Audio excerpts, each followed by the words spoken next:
म्हणून आता दर 35 वर्षाला काळ बदलत असतो. आता पोरीच्या बापायचा काळ आलाय. अशा मुकाट्या बसायल्यात पोरायच्या माही बघा ना ह्या बाब्याकडं. कोण भूत बघत नाही तू ह्या बाब्याकडं. आता तो बाब्या फिरतो इकडं तिकडं मोबाईल घेऊन बैलगाडीवर गेला. आमच्या बाजूला ट्युशन आहे, एक पोरग मोबाईल खेळू लागलं आणि आमची बैलगाडी आली. शेतकरी असल्यामुळे लागत ती पुढं बैलगाडी. इतक्या जोरात गेलं बैलगाडीची कुणीच घासली ती मांडीला. हो म्हणलं उभं राह ना, नाही राहिलं.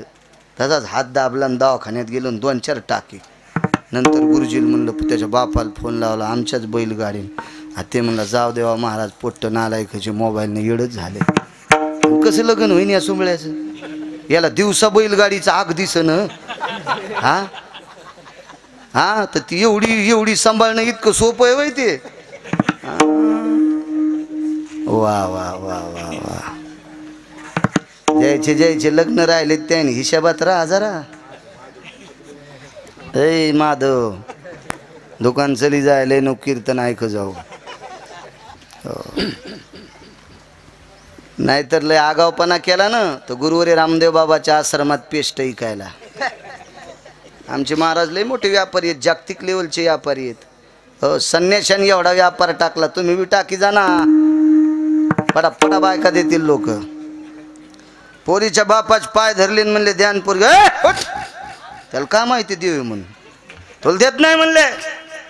आता भगवान म्हणले आता आपलं काम पड्यावर जरा वाकावंच लागत असते, वाकावंच लागते. मोठ्या पण काही वेळेला जिला ज्याची गुल्प शाट झाली त्याला पण तुम्हाला हात जोडावं लागते. तर हा आहे ना. तिथून पुढे तुम्ही कमराच्या गोळ्या घेतल्या असत्या. इतकी दुखली असेल कमर, मानन कंबर, लक्ष द्या. गुलूप शाट झालेली पण हो ते असतंच तसं. ते देवान विचार केला आता आपण गुपचिकत बसावं. म्हणले बघा ना आमची सोय काहीतरी. ओट म्हणलं नाही एकदा. इतका पोरीचा बाप, दादा लग्न करायचंय ना. अरे मग कोणाला पोरगी देत असते का? कोणाला द्यायची? पैलवानाला. आणि कोणासोबत कुस्ती? मायासोबत. जे पोरीच्या बापाला कुस्तीत पाडीन त्या जावायला पोरगी देईन. हे झाडाच्या बाजूला गेले, पितांबर सोडा आणि त्याची लंगुटी केली, शर्ट फेकून दिलं आणि थापटेला दंड. आता सम आला.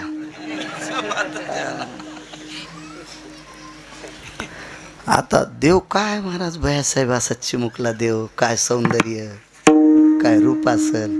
पाहिली या वेध लावी. सासूबाईनं देवाकडे बघितल्याबरोबरच नाही बाई इतकं कवळं बाई, आमच्या मालकानं असं धरलं तर कडाकडाच मोडन. आणि यानं कशाला नादी लागा बाई. दंड तर थापटिली पण मांडी थापटिली. म्हणजे देवानं बरं मी नाही मग या आधीच मोडीन कशाला थापटू. हो ना, कीर्तन करता आले तेच बरं आपलं. कशाला फुकट कळण शेंडी वळवळ. मांडीत थापटिली तर त्या गुंफेचे दगडं खाली पडले. इतका आवाज.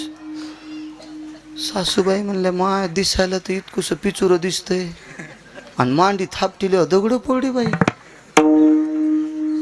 देव म्हणला असं ना आत्या, मामी, आत्या नाही का मामी जराशी थांब माय मामी, कळण तुला जावाई किती कार येत. पण चांगुलपणा हाता बाईनं मालकाला सांगितलं, मालक लहान लेकरासोबत कुस्ती खेळू नका. अरे तेच खेळ म्हणताय. जामवंत माग, मामा माग नका, मी पुढे.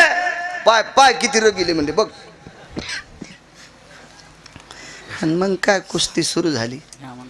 27 दिवस 27 रात्रा कुस्ती. 28व्याची दर्शन घेतलं आणि पोरगी देऊन टाकली. 7व्या अवतारात मेली पण लग्न नाही केलं. आणि 8व्या अवतारात बापाला भांडून घेतली. नवल केवढे.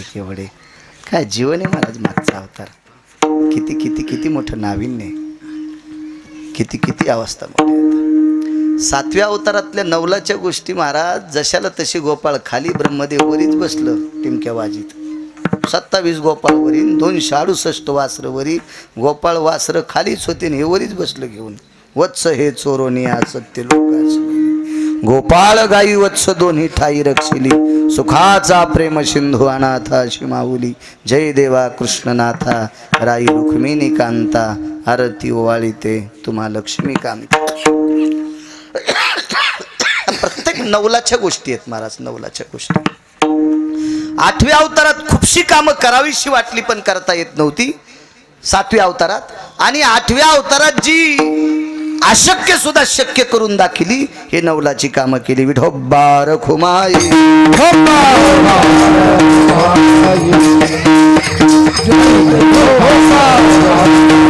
भगवंताचा जन्म मथुरेत झाला. मथुरेत जन्म झाल्याच्या नंतर विश्वाच्या मालकाला सुपात ठेवलं आणि सूप ते डोक्यावर घेतलं. देवकी माता सात्विक होत्या. त्या देशाची सर्वात मोठी जडवड संपत्ती काय असेल त्या देशाची स्त्री आहे. भैयासाहेब, भारतात सर्वात वजन कोणाचं मोठं असेल तर पुरुषाचं नाही, महिलांचं आहे. आपली पुरुष प्रधान जरी संस्कृती असेल तरी पण या देशातल्या स्त्रीचं वर्चस्व मोठं आहे. का?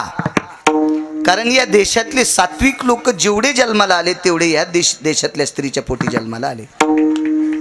विवेकानंदांचा जन्म याच भारत देशातल्या स्त्रीशी. रयतेचे राजा छत्रपती शिवाजी महाराज, धर्मनिरपेक्ष महाराणा प्रताप, ज्ञानोबाराय तुकोबाराय, ही सर्व मोठी संत जी जन्माला आली का या भारत देशातल्या स्त्रीच्या पोटी जन्माला आली. एवढी पवित्र स्त्री या देशाची जडवड श्रीमंती आहे. माझ्या महिनो काल संक्रांत झाली. एक जाता जाता एक वाक्य सांगतो. तुम्ही इतक्या मोठ्या आहात, इतक्या मोठ्या आहात, काल्यावर बोलतो 5 मिनिटं 2 मिनिटं तुम्हाला. या देशातल्या स्त्रीनं भैयासाहेब मालकाला जर मदत केली तर तो देवासोबत युद्ध जिंकतो. देवासोबत युद्ध जिंकतो. देवासोबत, देवासोबत. गणेश बुवा, एक बाई युद्धाला नवऱ्यासोबत गेली. आवर्षण पडलं, पाऊस बंद झाला, शुक्राचा अस्त झाला आणि युद्ध करण्यासाठी वरी गेले स्वर्गात. पण युद्ध करता करता रथाचा आखच मोडला. बाई रथातनं खाली उतरली आणि मनगटाचा आख केला. विजयाचा गुलाल राजाच्या अंगावर पडला. मागं फिरून पाहिलं तर बायको दिसत नाही. ती म्हणली, मालक ताण घेऊ नका, मी मेले नाही. त्याला वाटलं कोणाचा बाण लागला आणि मेली. म्हणजे मी नाही मेले, मी खाली आहे. हात रक्ताबंबाळ झालता. मनगटाचा आख केलता, मनगटाचा. तिने जर आख नसता केला ना अशोकराव तर रथ खाली पडला असता आणि युद्ध जिंकता नसता आलं. बाईच्या ताकदीनं राजा दशरथ स्वर्गातलं युद्ध जिंकले. इतकी देशातली बाई मोठी आहे. आणि बायको विरोधात गेल्यावर तोच दशरथ राजा आथरुणात घुसमटून मेला. ज्या बायकोनं मदत केल्यामुळं देवासोबत युद्ध जिंकलं, इतकी बायको मोठी असते. आणि ती विरोधात गेल्यामुळं आथरुणात घुसपटून मेला, इतकी बायको खट्याळ असते. म्हणून मदतीचं काम करत जा की जेणेकरून आपल्या नवऱ्याचा पुरुषार्थ वाढेल, त्याची छाती उंच होईल. असं काम करत जा. राहिला प्रश्न, ती मगाचं कमेंटचं सांगत होतं, मी बोलता बोलता राहिलो. एका बाईनं कमेंट टाकली होती. आता मला मोबाईल नाही तर ते सोबतचे सांगते. तुमच्या कीर्तनाला एक कमेंट आली. एक बाई म्हणली, महाराज माझा नवरा पाया पडायच्या लायकीचा नाही. माझा नवरा पाया पडायच्या लायकीचा नाही, तो इतका नालायक आहे. तर दुसऱ्या दिवशी त्यांना ज्यांच्या मोबाईलवर पाहिली त्यांना त्या बाईला म्हण की आता दुसऱ्या दिवशी कीर्तन ऐक तरी तुला पाया पडावं लागेल. त्याचं कारण सांगतो.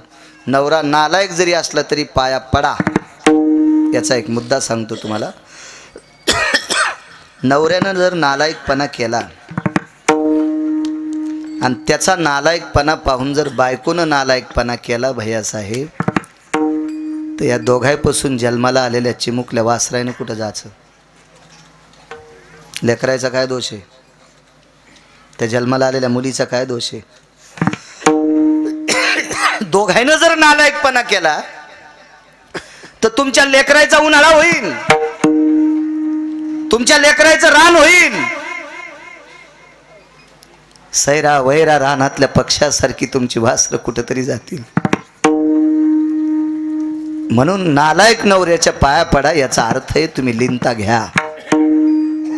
त्यानं किती जरी नालायकपणा केला आणि तुम्ही लिंता घेतली आणि जीवन जर गोड जगल्या तर चिमुकल्या वासरांचं कल्याण करायची ताकद या देशातल्या स्त्रीमध्ये आहे.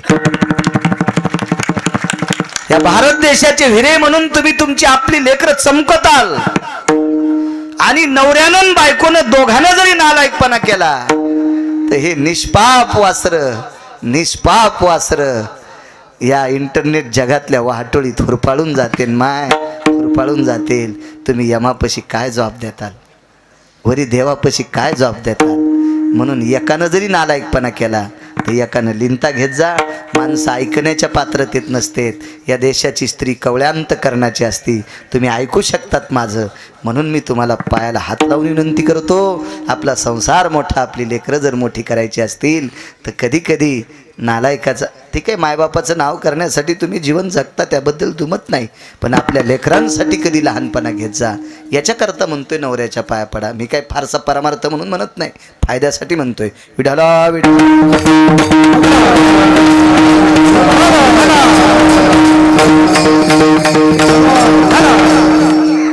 मथुरेत जन्म झाला. सुपात घेतलं, गोकुळात आणलं. नंदाच्या घराला मजनी गोकुळाला मायेचा जन्म झालाय, मला ठेवा, घेऊन या तिला. आणि मग उचलीला कमळापती, पायीची बंधने गळती, हातापायातल्या बेड्या पळाल्या. मंद पाऊस पडत होता. शेषानं सावली धरली, यमुनावर तुडुंब भरली. पुढं चढला आकाश चाट, त्याशी लावीला अंगुष्ट दुभंगली. यमुना माई एक दरोजा उघडा होता. 9 लाख गायी होत्या नंदराजाकडे, 9 लाख गायी. शेती परवडत नाही असं कोणी म्हणत असेल तर त्याच्या गोळ्या संपल्यात असं समजायचं. त्याच्या गोळ्या संपल्यात असं म्हणायचं. ठीक आहे, कमी अधिक भावाला आपल्याला भाव भेटत नसेल याबद्दल मी सुद्धा रुष्ट आहे, मी सुद्धा नाराज आहे. पण आपण जगायचं कशावर? आपण जगायचं कशावर? प्रत्येक जण म्हणत असेल मला नोकरीच पाहिजे असेल तर एका जिल्ह्याला कलेक्टर किती असतात? ॲडिशनल आमके तमके मिळून. ठीक आहे,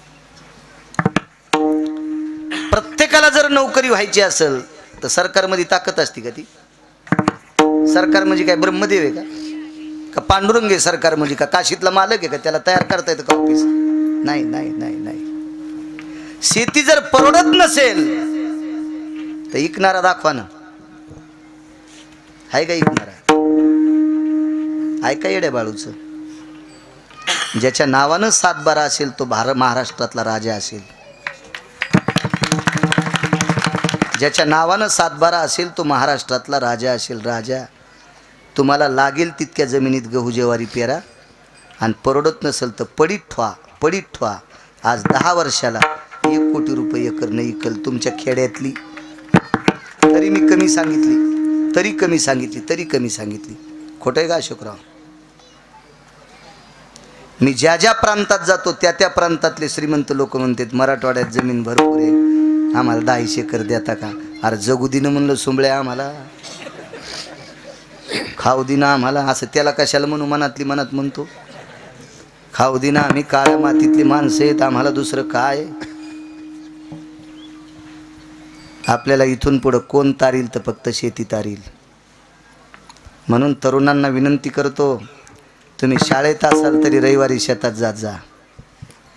रविवारी शेतात गेल्यावर काय बघायचं माहिती आहे का?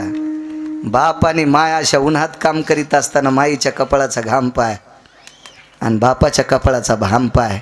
ज्यानं बापाच्या आणि माईच्या कपाळाचा घाम पाहिला तो जीवनभर जीवन चांगलं जगत असतोय. ज्यानं बापाचा आणि माईचा घाम पाहिला नाही का त्याला कसं जगावं हे कळत नसतंय. शेती देव आहे, शेती देव आहे, शेती देव आहे. फार मोठी ताकद आहे शेती. चला, 9 लाख गायी होत्या. शेती किती असेल? ज्याच्याकडे 9 लाख गायी आहेत तो रात्री 1 वाजता उठून गायीला वैरण टाकत होता. म्हणून लक्ष्मीचा पती घरी आलाय. उद्योगम वर्धन्ते लक्ष्मी. या जगातला सर्वात मोठा व्यसनीपेक्षा आळशी माणूस देशाला घातक आहे. व्यसन कोण करील? ज्यानं 500 रुपये कमिले ते 100 रुपयाची पेन.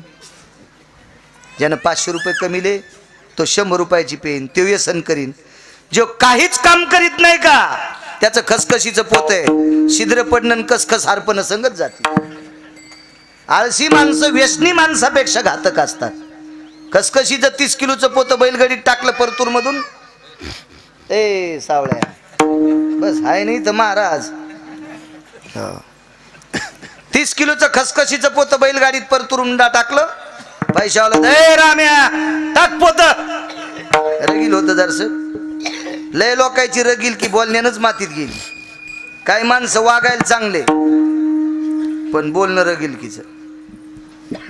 आमची इथे एक म्हातारी पित्राला जेवायला बोलवायची.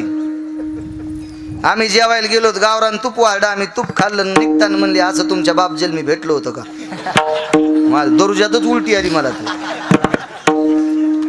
आणि पळी पळी तूप वाढा आम्हाला. बाहेर निघताना म्हणली तुमच्या बाप जन्मी का खाल्लं होतं का. भडा भडाच उलटी आली.